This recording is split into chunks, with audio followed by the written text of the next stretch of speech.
আসসালামু আলাইকুম গাইজ। সকাল থেকে ঘুম থেকে উঠলাম, দাঁত ব্রাশ করতে করতে গেলাম।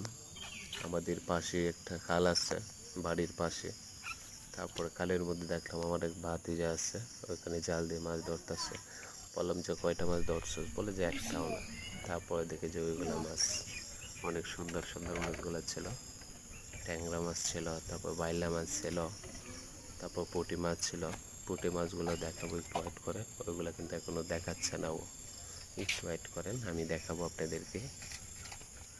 দেখেন অনেক অনেক ভালো কিন্তু এই মাছগুলা আমি মাঝে মাঝে ওর কাছ থেকে নেই। দেখেন একবারে পিওর দেশি মাছ, এই যে দেশি পুঁটি, একবারে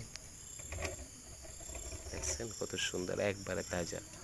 এরকম মাছ খাইছেন আপনারা? যদি খেয়ে থাকেন অবশ্যই কমেন্টে জানাবেন। দেখেন কত সুন্দর, আমার কিন্তু অনেক ভালো লাগতেছে, অনেক অনেক ভালো লাগতেছে। তারপর ভাবলাম যে মাছটি নিয়েই যাই। তারপর সত্যি কথা হলো, আমি মাছটি নিয়ে আসছি ওর কাছ থেকে। ওর সমস্যা না, কাকা নিয়ে যাও।